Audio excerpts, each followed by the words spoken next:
If you guys take your seats, then we'll get it started. Welcome back for the postprandial session. This is the highlight of day 2 of the Eucharist Quiz. We usually have 2 named lectures. So on day 2, we have the Peter Choyce Medal lecture, which is usually given to somebody who has done outstanding contributions in the field of cataract surgery.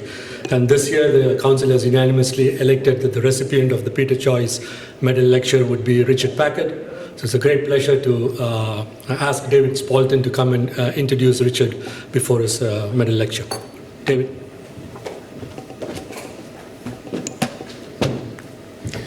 Okay, Satish, ladies and gentlemen, for me we come to the highlight of this year's meeting, and it's a real pleasure to welcome Richard Packard to give this year's Choyce lecture.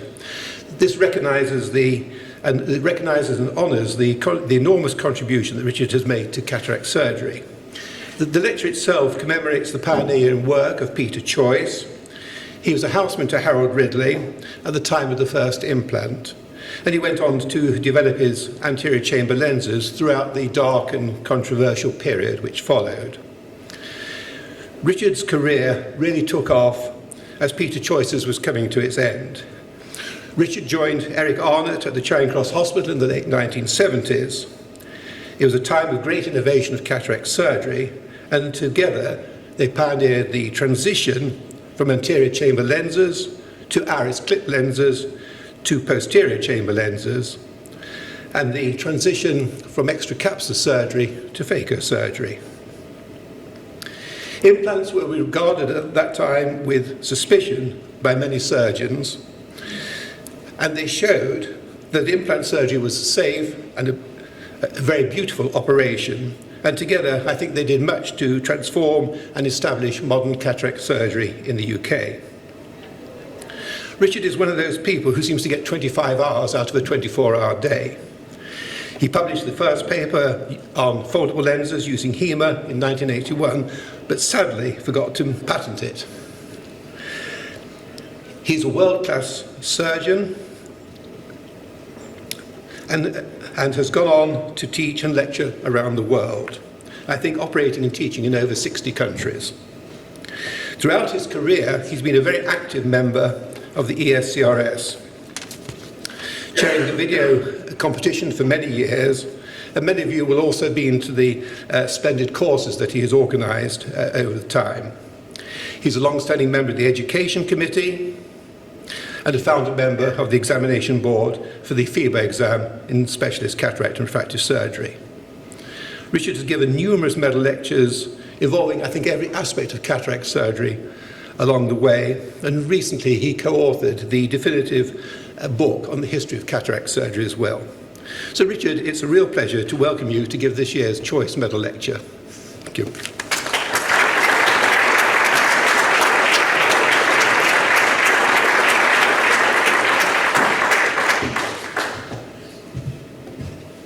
Well, David, thank you for your very kind words.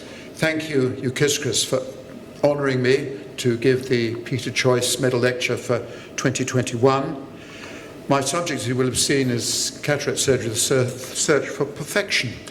And we shall see over the course of this how close we have come to that aim. But before that, let's talk a little bit about Peter. He was a perfectionist in many ways. And although his ultimate dream of producing the perfect anterior chamber lens never really materialized, and still to date hasn't, when he was researching how best to achieve this end, he took meticulous notes. And you can see over here what are actually quite small and subtle changes as he moved from the Mark I through to the Mark V lenses. And when he made these changes, they didn't always work, and sometimes he would actually have to revert to how things were before. But the biggest breakthrough that he actually made was when he moved from the situation here with a 1mm footplate in the Choyce Mark I and also the Strampelli lenses we'll see, and then in the Choyce Mark VIII, where you had a 0.25mm footplate with this angulation, which kept the end of the footplate away from the endothelial cells. Peter was involved with the pioneers of lens implant surgery across the world, and he formed with Harold Ridley what was originally the Intraocular Implant Club, and then ultimately became the International Intraocular Implant Club. And they decided to call it a club because they felt that that way people wouldn't think of it in the same way as a society. They can talk amongst themselves without any sanction. He was also involved in the formation of this organisation that was originally called UKIS, and you can see all of the people who were involved in this here. I knew them all well.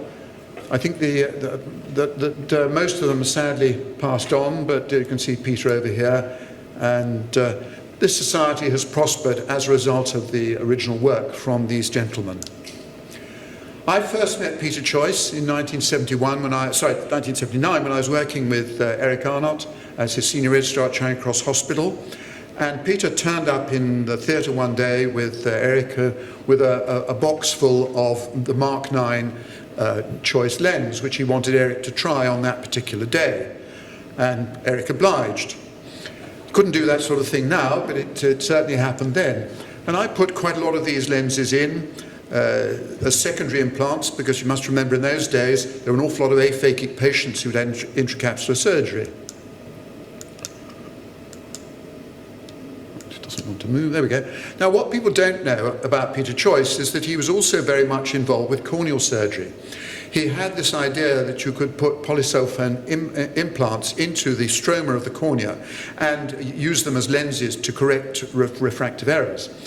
The problem was that, as you can see over here, they didn't do very well over time.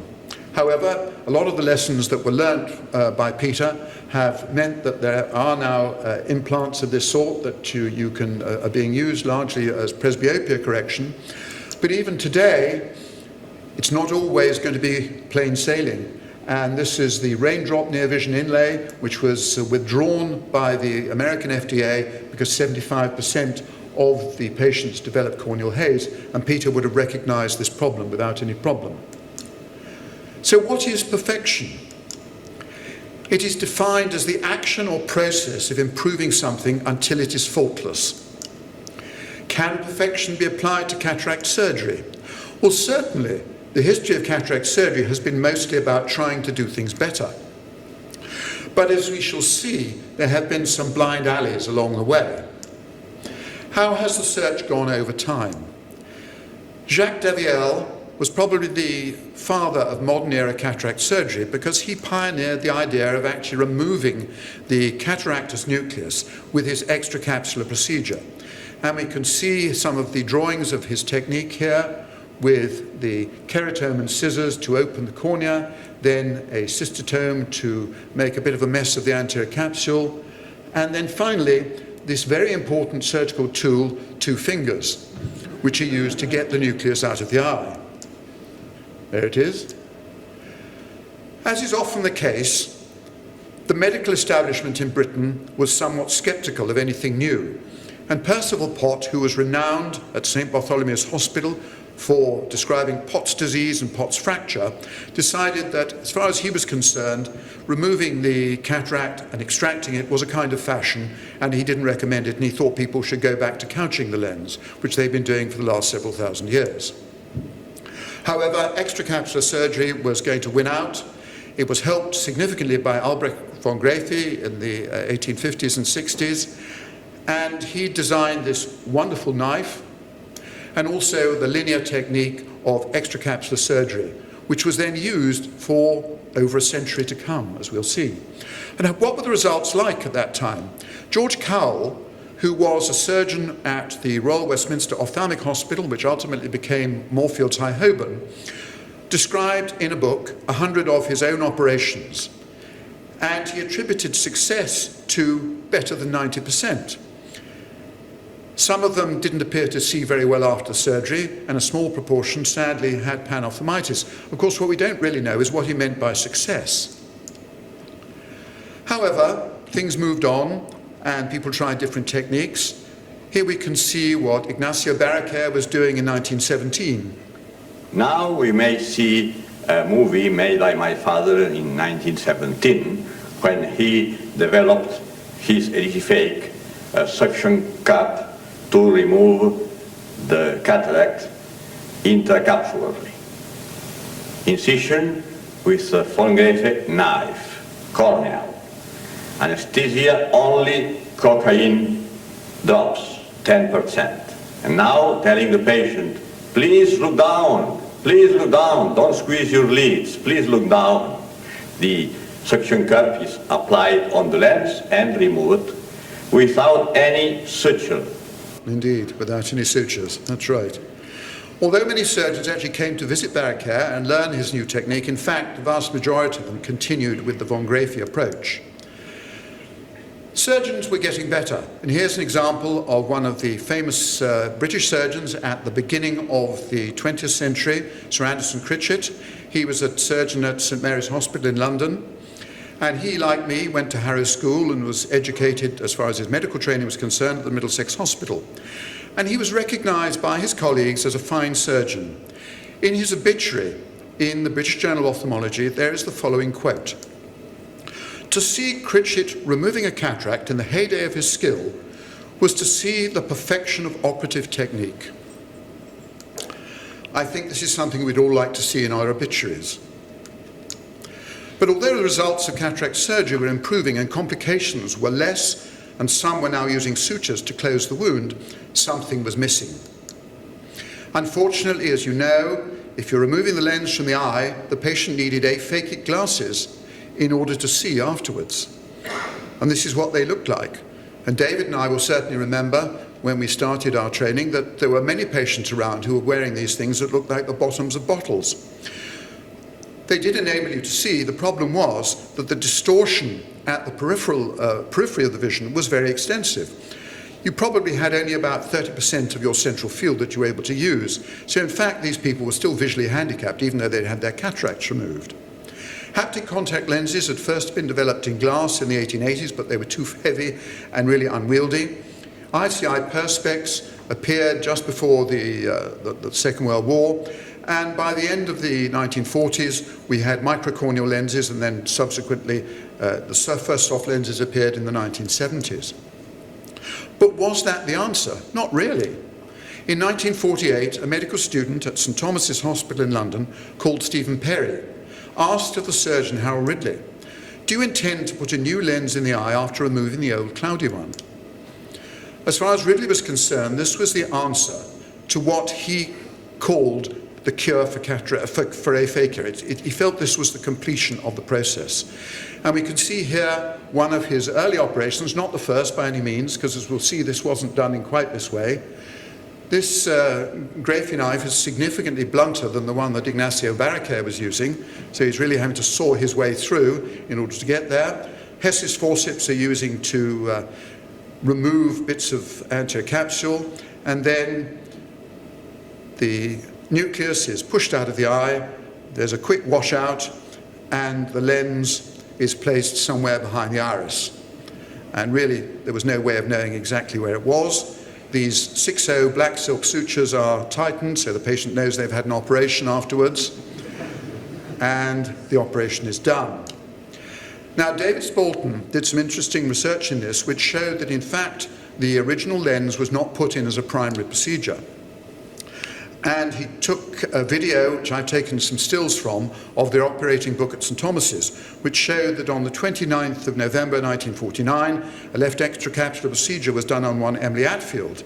And then on the 8th of February of the following year, a left lenticular graft was performed on Emily Atfield.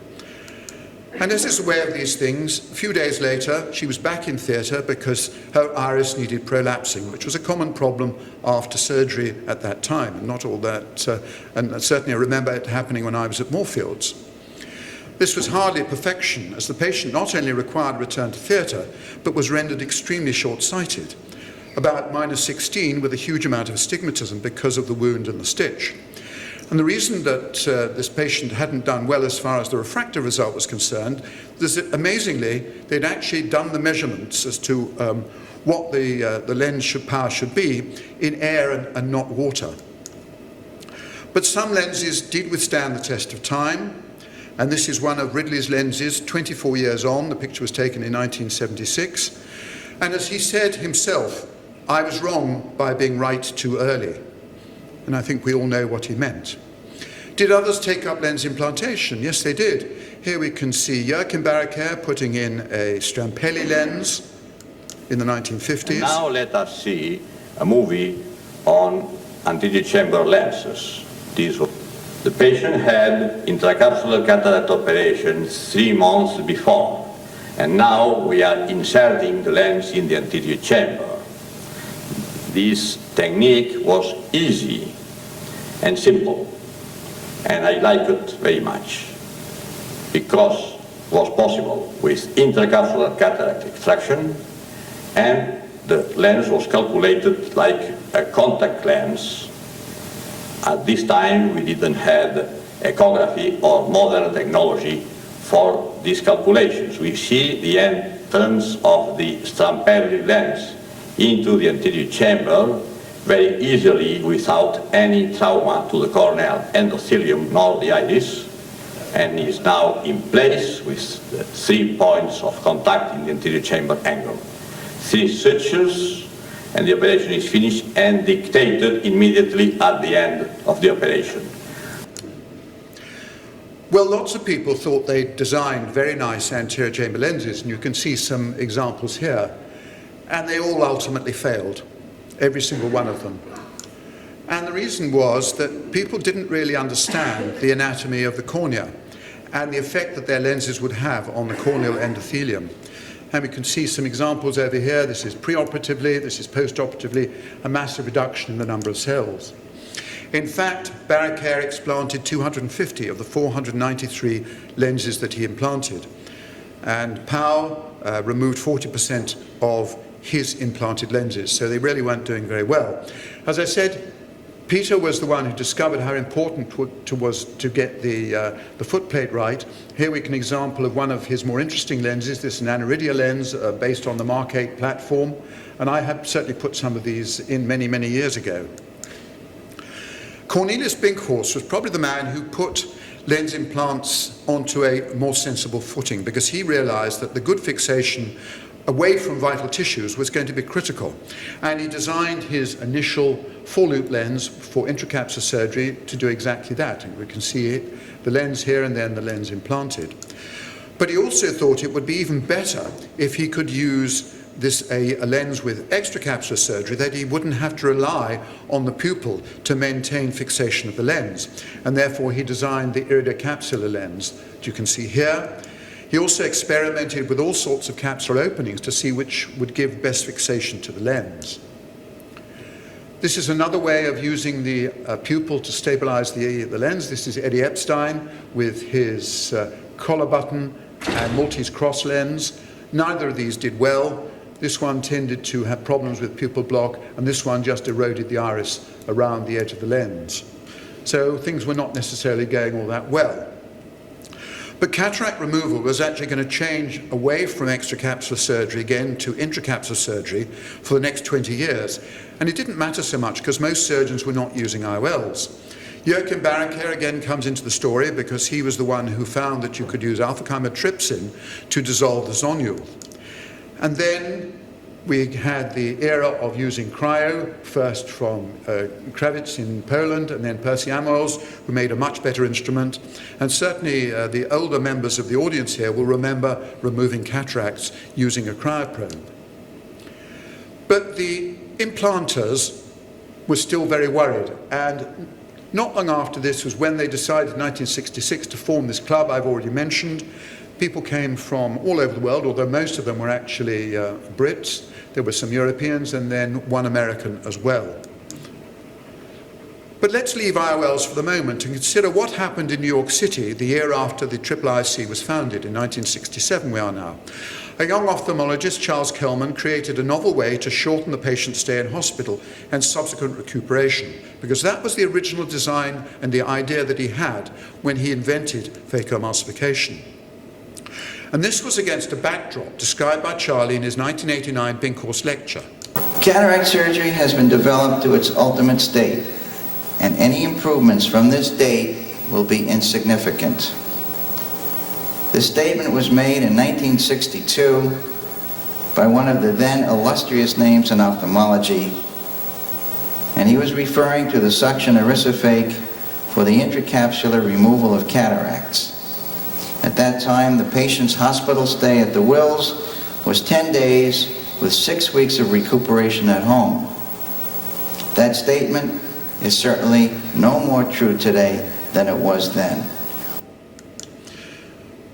And here, in front of the American Academy that had pilloried him many years before, Charlie describes how he came to invent phaco. The story of phacoemulsification reads like a high wire act. Every step was fraught with possible failure, loss of equilibrium, and catastrophe. For 2 years and 8 months, while I tried everything imaginable, I tried encapsulating miniature condoms to try to catch the cataract and mash it up inside of the bag and squeeze it out through the eye. I tried rotating devices, but all they would do would spin the cataract around inside of the anterior chamber. I tried burrs, high-speed cutting needles, all of these various devices that I tried for almost 3 years. This is a miniature wearing blender, a beautiful little instrument, but it didn't work. And this is one of the final models of another drill, and this is a miniature meat grinder, which I would put inside the eye and have the resident turn the handle and try to have spaghetti come out of the other end. Nothing that I tried worked. I have 12 slides of this, of my failures, and I was about to give up. 2 years and 8 months into the grant, I had totally failed. In the meantime, I had let my hair grow down on my shoulders and my teeth needed a cleaning. I addressed my teeth first and went to the dentist to have them cleaned. In the dentist's office, he used this device, an ultrasonic tool, on my teeth, and I asked him what it was, and he told me that it had a high frequency vibration and it kind of flicked the tartar off the teeth without disturbing the tooth itself. I got very excited. I ran out of his office with the doily around my neck, shouting, "I've got it, I've got it." His patients in the waiting room didn't know what I had, but they didn't want it. I came back about an hour later with a cataract, and I found that I could engrave lines on the cataract without the cataract jumping off my finger. And then in 1967, he did the first blind eye phacoemulsification. The patient had agreed to have this done. He knew the eye was going to be removed the next day anyway. It was done in great secrecy behind locked doors, and Charlie describes it now. This is a video made from the film of the actual first human phacoemulsification, where the cornea collapsed some 30 times onto the vibrating tip because there was at that time no provision for maintaining the depth of the chamber. The emulsification time was well over 1 hour, and the total time in the operating room was 4 hours. That'll make your managers happy, wouldn't it? But before we get to removing the cataractous lens, let's consider the incision and also the capsular opening. If we look at incisions first, we've seen already the incision that Daviel made. Then Samuel Sharp at Guy's Hospital had his puncture technique with a knife not that dissimilar from the Graphie knife over here. People were starting to use conjunctival flaps to cover the unsutured incision, and this is Demar's conjunctival bridge with a Beer's knife. Here we can see Jamac's incision then with a little stitch here. We've seen Barraquer using his Graphie knife with no stitches, and then Harold Ridley using Graphie knife and some stitches. And here is Stallard's technique in his book of surgery, where you've got keratoman scissors and pre-placed sutures. And in fact, when I was at Moorfields in the 1970s as a resident, that's basically what we were doing. We had a conjunctival flap, a pre-groove, pre-placed sutures, a keratoman scissors to get at the cataract and then remove it with intracapsular technique. I went to Charing Cross Hospital on December the 4th, 1978, and never having seen it before or barely even heard of it, there was a phaco course going on. And Eric Arnott was using a diamond knife that he and Jared Emery had designed with a 3.5mm incision. The only problem was, in having done your phaco, you then had to open up the incision to 7mm if you were going to put a lens in the eye, because they were all rigid at that time. And because of the need to enlarge the phaco incision, people decided to return to a scleral incision. And here we can see Dick Kratz's scleral pocket incision. And they took quite a long time to make, but they were watertight, and they actually induced remarkably little astigmatism because they were so far away from the visual axis. But by this time, phacoemulsification and its small incision was becoming an established technique. Here we can see Charlie operating using his anterior chamber croissant technique in the 1980s. But the problem was, how are we going to get a lens into the eye without opening the incision significantly? Now, Charlie has always had an interesting approach to this, and he designed this lens which had a 3.5mm optic. It would go through about a 4.5mm incision, and it had the nickname the pregnant pound. If you turn it the other way up, you can see why that might be. But the problem was we really needed a foldable lens. And I kind of got involved in this stage, as David has alluded to. This was the title of a paper that I published in 1981 on a rabbit study that we did. And these were polyhema discs, some of which I put into the anterior chamber to see what effect it would have on the corneal endothelium, but quite a lot also went through the pupil. And this was all done with phaco technique. And the final conclusion in the paper was that the idea had to produce a lens which could be rolled up and placed in the eye. This was actually the first publication where anybody had actually mentioned this. But unfortunately, as David said, we didn't patent the idea. This man did, Thomas Zacco. And this is one of his very early operations. I apologize for the color. It originally came from an NTSC tape. But you can see this plate haptic lens going into the eye. We discovered very quickly that they needed to go into the sulcus because there was no capsulorhexis at this stage, so that the lens would tend to buckle when the capsule contracted. But it was being injected through a 3.5mm incision, which didn't need enlarging. And you can see the result there. Went in nicely. I put in quite a few of these in the mid-80s. However, had I patented it, I would have been in the happy position that Thomas Zacco is and own a vineyard in the Napa Valley. And should you ever meet him at a meeting, he will generously bring bottles of his lovely wine and enable you to drink it when you're having dinner with him.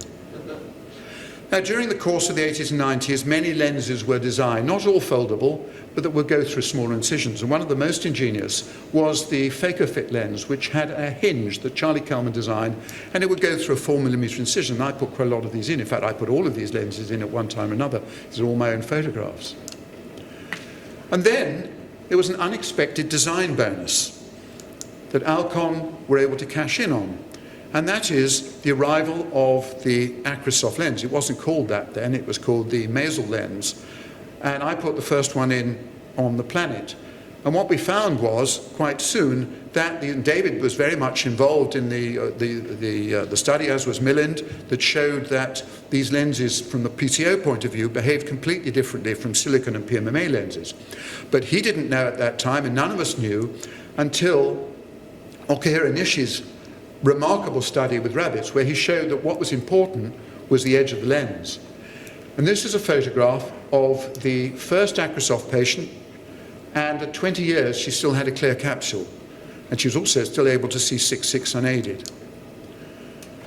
So now that we could get an IOL through a small incision, it was back to the clear cornea with most people's incisions. But actually, when you look at these clear corneal incisions with anterior segment OCT when it came along, they really didn't look all that good, because you could get epithelial gaping, endothelial misalignment. You could also get a local decimase detachment. But what was most important, and what you didn't want to get, was a loss of coaptation, because in that situation there could be ingress or egress of fluid into and out of the eye, which is something you obviously want to avoid. So in order to get around these problems, I designed my own knife.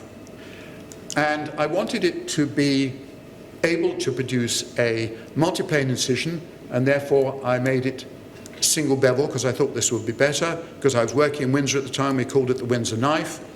It was made from flat stock steel rather than eroded wire, which meant that it was going to be very thin indeed, so it will have minimal disturbance of the tissues as it went through. And what I wanted was minimal front-end resistance, a gradual increase in feel as the knife went through the tissues, We put a facet on the front to act, firstly to make it thinner at the front, but also to act as a measure so you knew how far you'd gone into the cornea. And this would want to be stabilized, as you can see here, with a stability device, because otherwise this would bend and it would be problematic when you were making your incisions. So here we can see some of the very early incisions I was making. The technique was having engaged the cornea to drop the blade back onto the conjunctiva and then go through parallel to the iris. Here we can see another incision, this time with some trypan blue in the eye, and you'll see the sort of shaped incision that you get when the dye actually gets into the incision. Now, we did an interesting study where 30 consecutive of my incisions were looked at using the OptiView OCT. And what we were able to see was that there was remarkable consistency in the length of the incision into the eye. Also, all of them except one was a true three-plane incision, and this was the one that wasn't, and that was only because we'd lost some of the corneal epithelium here. But now we have lasers, and are these a better incision? I don't know. Certainly when Michael Lawless was starting to use the femtosecond laser, he was creating a trapezoidal incision that was 2.3 by 2.6 millimeters, and he said he only had to hydrate 50% of these wounds instead of 100% before. Well, in all the studies we did with my knife, we never needed to hydrate because the wound sealed without any problem. In fact, if you look at, this is a study that Thomas Conan did, looking at the histology of the incisions made with a knife here and with the femtosecond laser here. And you can see there's much greater destruction of tissue with a femtosecond laser than with a knife. And this may be one reason why these incisions quite often leak. 1980, we got Helon, which certainly improved things. It meant you didn't have to put in implants, as you can see me doing here with a huge air bubble, which challenged one certainly, and the technique was to fold in some of the corneal incisions so that the air tended to stay put. Let's look at the capsulotomy now. We've already seen how Daviel did this. We've seen how Ridley did it. Charlie Kellman did a Christmas tree where he just dragged a cystotome across the eye, and Dick Kratz did the can opener, which is really where I started when I was doing my first phaco. And then in the 1980s, we had a new approach. Howard Gimbel gave us continuous, Kimi Shimizu, curvilinear, and Thomas Neuhan, capsulorhexis. And they put the three together to get the CCC. And they all did this in slightly different ways, using different sorts of needles, but the results were certainly the same, in that we had a continuous opening, which was significantly superior to what they had before. Can you make the results of the capsulotomy better sized and positioned? And yes, you can. Marie-Josée Tassignon has her capsulotomy ring that you place on the surface of the anterior capsule. Here's a corneal marker. This is the various capsulotomy ring, which does something similar to this, and you just tear around the inside of this ring, and if you can use a head-up display like Callisto or Varion, then you can have this onto the surface of the capsule as well. This is using the position pulse capsulotomy Zepto to center this using the Purkinje images, we'll see in a moment, and here we have the femtolaser capsulotomy. The first femtosecond laser was used by Zoltanaj in 2008, and this fundamentally changed the way that you can make a capsulotomy. Because for the first time, we could make capsulotomies of a given size, which were truly circular, in a given position, with little risk of tear out during the capsulotomy, and without the variables of the manual technique. But there were some caveats to this, because a second room might be required for the laser, which interfered with your surgical flow and slowed everything down. And the cost of the device was also very high and remained so. And also the running costs. And we needed to be quite clear that the advantages of flax were actually going to be shown. Here we can see a femtosecond laser in action making a capsulotomy. It's very neat. Once you've got it all lined up, you press the foot pedal and there it is created for you. But as I've said, there were significant capital and revenue costs in using this device, but it was certainly more accurate. This is one of the studies that Zolta Naj did, and the blue lines represent the femto results, the purple lines represent manually, and you can see there is a big difference between the results that you can actually get. Also, if you look at the capsulotomy edge with scanning EM, you can see that because the femtosecond laser works in a pulsed manner, you don't get a particularly smooth edge when you compare it with a CCC tear that you've created with your forceps or with your needle. And just because it's new, it doesn't mean it's better. And there have been a number of studies that have shown this. This was a big meta-study that was done in Canada, and they showed that there was no statistical significant difference between the results of flax and standard surgery. And certainly the patients didn't seem to notice a difference at all.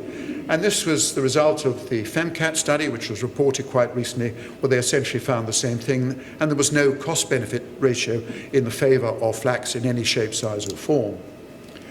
But as the majority of femtosecond laser users for cataract surgery value the automated capsulotomy above any other function, might there be ways of achieving the same constancy and accuracy? This is certainly one way of doing it, precision pulse capsulotomy with Zepto. I've already mentioned this. This is the newest handpiece and the newest console.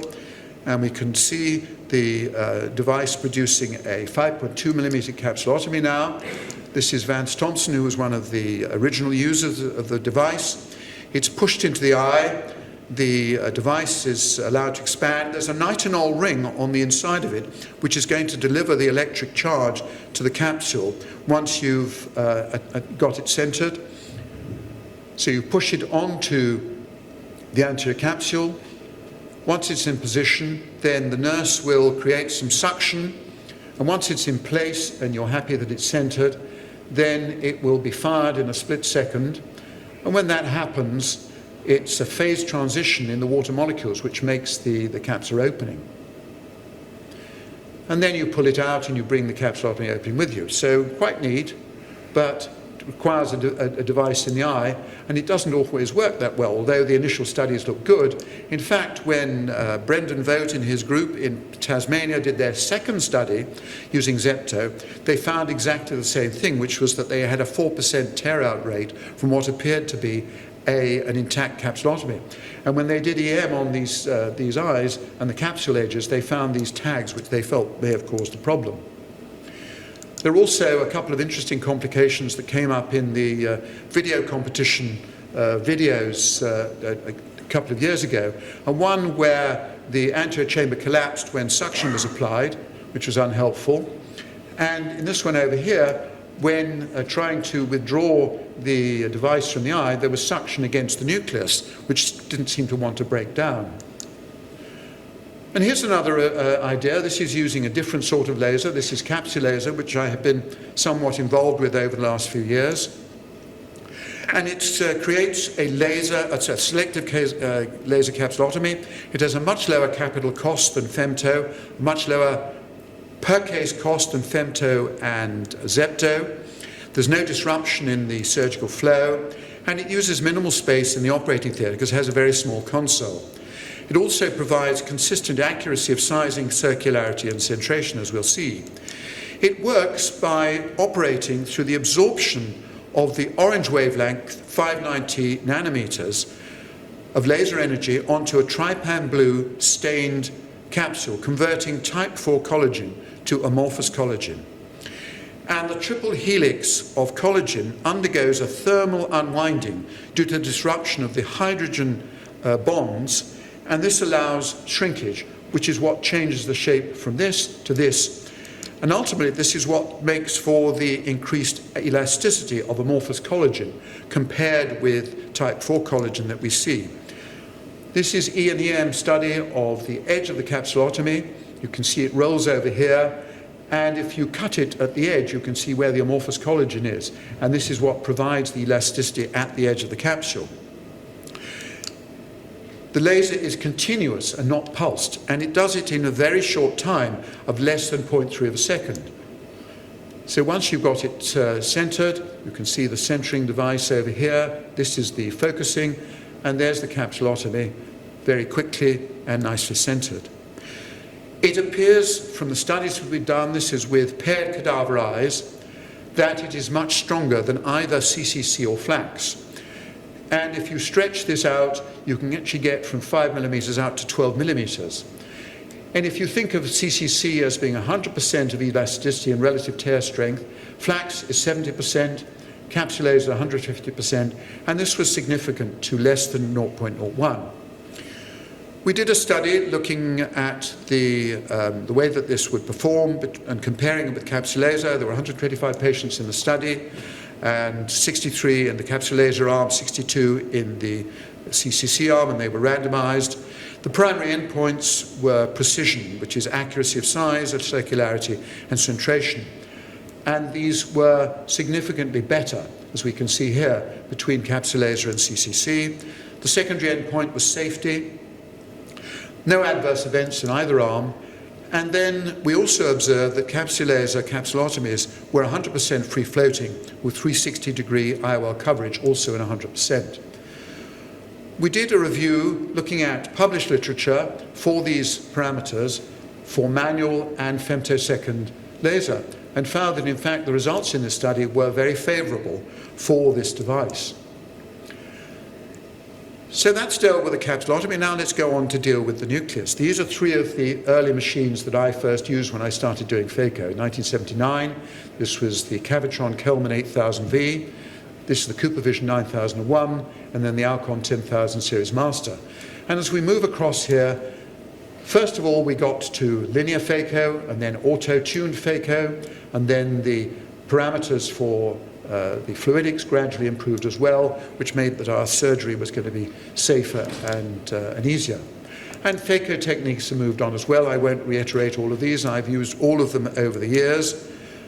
And there are lots more that I haven't illustrated here, but things gradually got better and better in terms of dismantling the nucleus.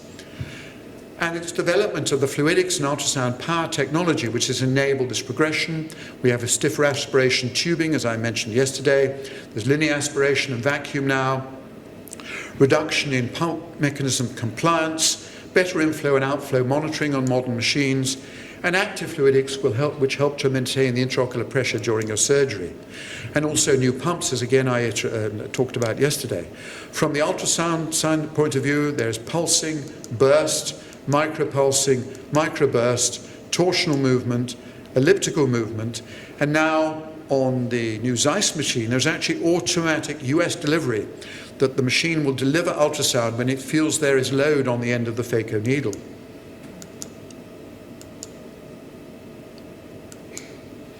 And here are some modern machines. These are able to do things that certainly I couldn't do when I started. We've got active sentry on the Centurion with the Ozel. There's a new intelligent occlusing sensing on the Veritas with Ellipse and White Star. And on the Quatera 700, they've got the new Quattro pump with synchronized inflow and outflow and automated ultrasound power on demand. But there are also other ways that you might want to break up the nucleus. The femtosecond laser over here is doing just that. It's breaking up the nucleus into little bits that are probably about 300 to 500 microns in size. And over here we've got MyLoop, which is becoming increasingly popular for harder cataracts. It's got a nitinol ring, which acts like a snare, and it shapes itself around the nucleus inside the capsular bag. And it's a very safe way of dealing with a hard nucleus. You'll see this is being cut in two. This is being done by Ahmed Asaf in Cairo. And you can go around and cut it into as many pieces as you like with this very dense nucleus. And it cuts down the amount of ultrasound power that you're going to need. And now intraocular lenses. We've got the cataract out. We now have a range of aspheric monofocal IOLs, which mean that vision at night is much improved for patients. Get much less in the way of halos. The problem is, though, if you've nailed the biometry, you've got uncorrected distance vision of 6.5 vision, the patient's got fantastic distance vision with their aspheric lens, they can't actually see the food on the plate. So this isn't necessarily a result that they're going to appreciate all that much if they have to put on glasses to see what they're eating. As far as spectacle independence is concerned, there's a story here as well. The first lens was designed and made for Ken Hoffer. He wanted to turn out a bifocal lens, and initially these were just made for him but not sterilized. Eventually 2 of them were sterilized and he implanted both of them. 1 of them was subsequently removed. But in fact, he wasn't the first person to put in a multifocal. That was John Pierce with the Precision Cosmet lens. They were rapidly followed by a whole variety of other lenses, none of which, not surprisingly, have done awfully well. Today, we have an extraordinary range, and this is just a few of them, that go from trifocals through diffractive EDOFs, refractive EDOFs, enhanced monofocals, and pinholes. But none of them give perfect vision. The diffractive lenses at night, and every single one of them will produce halos. You can't get away from that. It's a function of the design of the lens. There are also issues with contrast, although the bifocal lenses like the MF30 don't have too much problem in that regard, nor do the enhanced monofocals. An awful lot of the rest do have issues here. And if you actually look with the United States Air Force targets, you can see what happens. Here with the trifocal, we've got good distance and near vision and reasonable intermediate vision. Here with an enhanced monofocal, we've got excellent distance vision and pretty good intermediate vision. But here with an aspheric monofocal, it's really only the distance vision that works for you. However, there are lots of choices out there that you can offer to your patients, but are you going to wait for an accommodative lens? These are 2 lenses that are currently undergoing studies at the moment. They both produce significant amounts of accommodative result. But all of these lenses, regardless of which one you use, require to be perfectly centrated to work. This is one method that you can do with Zepto, where you use the first Purkinje image, and that gets your capsulotomy centered. And what's quite interesting is if you look here, the center of the visual axis is not actually the center of the pupil. And a lot of the time we spend our time actually centering on the pupil, and this isn't necessarily going to produce the result that you want. We found something very interesting and unexpected with the trypan blue dye, and that is that you get an enhanced area of staining in the center of the capsule, which happens to be coincident with the visual axis. So this gives us something that you can really use to help you provide centration. And here is the laser being, the aiming beam has been focused, and this is now the circular beam that you're going to use to make sure in the center. The Thornton ring is helping to manipulate this, so the patient is taken out of the equation. They don't have to fixate the light at all.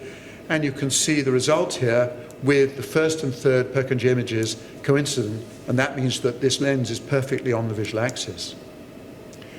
We've got wonderful prediction now for IOL power with our modern formulae, with the Hill RBS 3.0 calculator, the Kane formula, and Graham Barrett has given the True K toric calculator.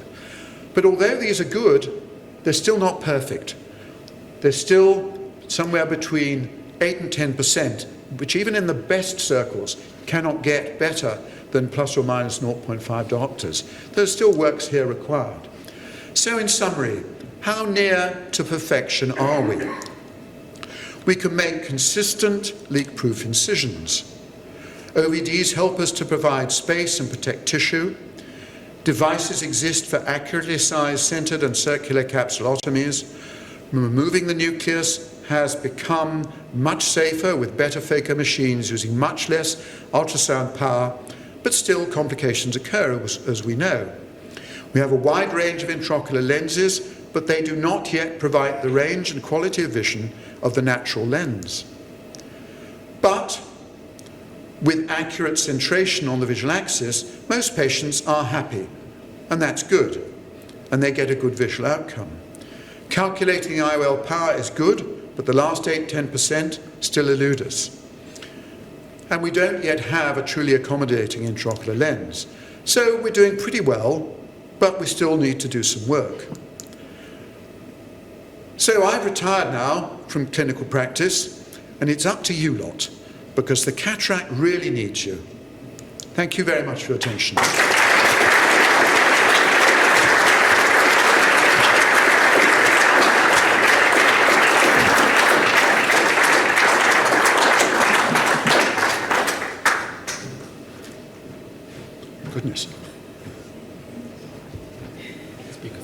Oh, thank you. I'm going to speak. Oh, you're speaking. Richard, thank you for this fascinating lecture, which almost took us through a time machine back to the past. And while we were enjoying the history of the past, there was a seamless transition from the past to the current, and you ended it beautifully with the future of what the cataract surgery is going to be, or what we are going to expect out of it. It gives me great pleasure to provide you with the Choyce Medal. As I said before to Tara, we have moved away from giving the medal, and we have given a most personalized gift.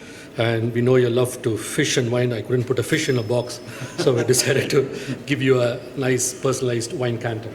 That's fantastic. Thank you very much.